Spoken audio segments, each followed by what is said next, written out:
안녕하세요. 튜플 할당에 대한 강의를 시작하겠습니다. 튜플 할당이란 영어로는 이제 튜플 어사이먼트 하는데요. 이것은 이제 우변에 있는 값을 좌변의 변수에 할당하는 과정을 말하며 여기 화면에 나와 있는 형식으로 하면 됩니다. 이 둘의 차이는 첫 번째의 경우는 양 끝을 소괄호로 묶었죠. 그리고 두 번째는 이제 소괄호 없이 사용하는 형식인데 둘 중 아무거나 사용하면 됩니다. 주로 두 번째 형식을 사용하기는 합니다. 그리고 이제 할당 연산자의 좌변에는요, 한 개 이상의 투플 변수가 옵니다. 할당 연산자의 우변에는 표현식 투플이 오는데요. 문자열형과 리스트형 같은 시퀀스 자료형도 가능합니다. 튜플 할당의 원리는 간단합니다.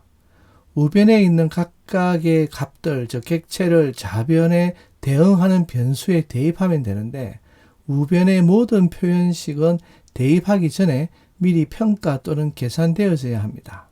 이 말이 뭐냐 하면요. 예를 들면 2 곱하기 3이 있으면은 이렇게 2, 3은 6해서 6의 값이 이제 좌변으로 대입된다는 뜻입니다. 그리고 좌변의 변수 개수와 우변에 있는 표현식 값의 개수가 반드시 일치해야 됩니다. 튜플 할당의 가장 큰 장점은요, 코드의 간결성입니다.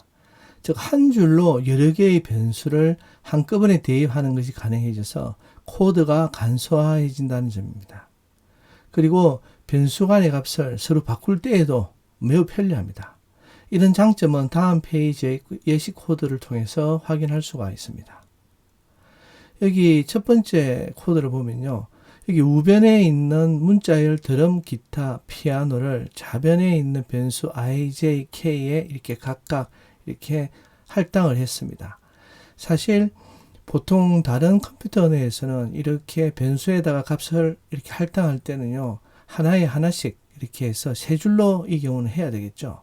그런데 우리는 투플 할당이라는 게 있기 때문에 이렇게 한 줄에 한꺼번에 이렇게 대입을 할 수가 있습니다. 그래서 그 결과를 보면요, 이렇게 좌변에 있는 변수들이 모두 이제 할당이 된 것을 확인할 수가 있죠. 이번에는 좌변의 변수 i와 j의 값을 이제 서로 한번 바꿔보겠습니다. 그래서 이제 우변에는 이제 j와 i로 했죠. 이렇게 이제 스왑을 해서 이렇게 바꿀 수도 있습니다. 이렇게 바꾸어 보니까 둘의 값이 바뀐 것을 이제 확인할 수가 있겠죠. 드럼과 기타가 이제 기타와 드럼으로 바뀌었습니다. 이 말은요, 실제적으로 앞서도 얘기했지만은 굉장히 코드가 간결해지는 겁니다. 왜냐하면은 이 스왑 경우도 다른 이제 프로그래밍 언어의 경우에는요, 이 두 변수 간의 값을 서로 바꿀 때 여기 오른쪽에 있는 코드와 같이 해야 됩니다. 예를 들면은 이제 이렇게 여기 있는 드럼, 기타, 피아노 이렇게 세 줄로 일단 각각 할당을 하고요. 그 아래 보면은 일단 템이라고 하는 임시 변수를 만들었어요. 이렇게 스왑을 하고자 하는 변수 하나의 값을 담습니다. 일단 j의 값을 담았죠. 그리고는 이제 i에 있는 값, 즉 드럼을 j로 이제 다시 할당을 하고요. 그럼 이제 j가 어떻게 되었습니까? 드럼이 되었죠. 그리고는 원래 j에 담았던 기타가 이제 템에 있는데 템에 있는 걸 다시 i에 담습니다. 이렇게 해서 이제 세 줄로 이렇게 스왑 오퍼레이션을 해야 되는데요. 투플 할당 같은 경우는 그냥 한 줄로 이렇게 가능해집니다. 이처럼 파이썬의 투플 할당은요, 매우 이제 코드를 짧게 하고 편리하고 직관적이고 한 여러 가지 장점이 있다고 볼 수 있겠습니다. 자, 그러면은 그 다음 코드를 또 한번 보겠습니다.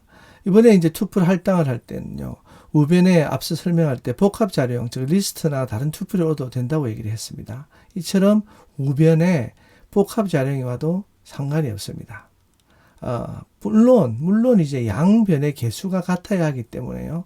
우변의 복합 자료형의 객체 수와 좌변의 변수 수가 같아야 하겠죠. 좌변의 변수는 여기에 보면 몇 개가 있습니까? A, B, C 세 개가 있죠. 그리고 우변에는 어떻습니까? 문자열 하나, 문자열 또 하나. 그래서 문자열이 두 개가 있고 그 다음에 투플이 있죠. 즉 리스트가 하나지만은 이 안에 객체의 수가 세 개가 있죠. 그래서 좌변의 변수에 대입이 가능합니다. 그래서 이 대입 결과를 보면요.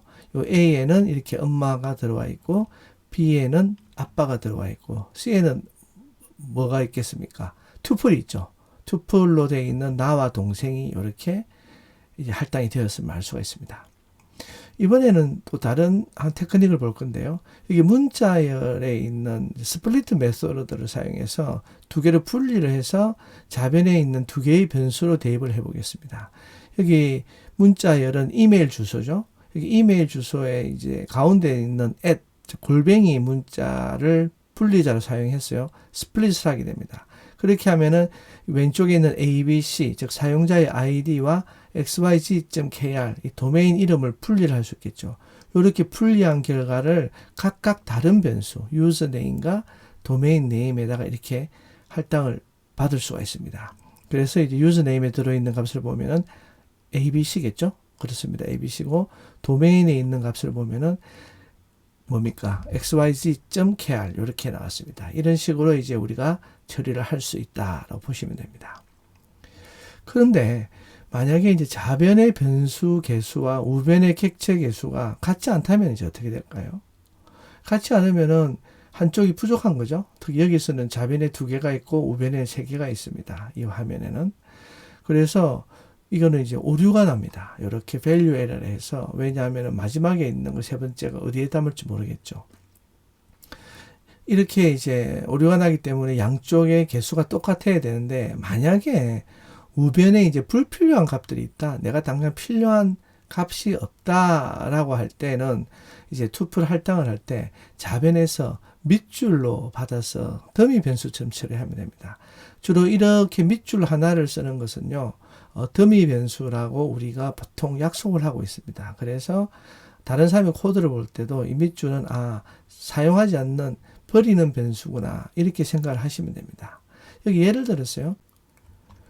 우변에 있는 2와 4가 이제 필요하지 않다 라고 이제 가정을 한다면은 좌변에 이제 밑줄을 변수로 사용해서 처리하면요, 의미론적으로 이제 밑줄이 더미 변수라는 것을 우리가 이미 알기 때문에 서로 이제 이해를 할 수가 있겠죠.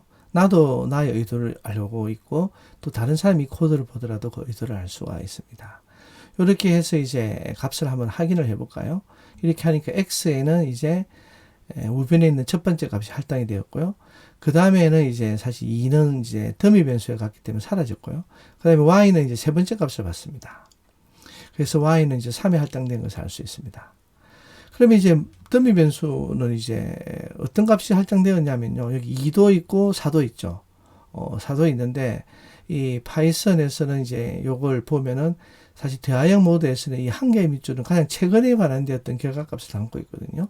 그래서 여기는 4를 담고 있습니다. 지금까지 내용을 정리하자면은 이제 투플 할당을 할 경우에는 좌변에 있는 변수의 수와 우변에 있는 객체, 값들이 개수가 같아야 된다. 그리고 만약에 값이 다르고 또 우변에 있는 값 중에 불필요한 값이 있을 경우에는 이렇게 밑줄을 사용해서, 즉 더미 변수를 사용해서 할당을 하면 편리하다라고 정리를 하시면 되겠습니다. 이것으로 투플 할당에 대한 강의를 마치겠습니다. 감사합니다.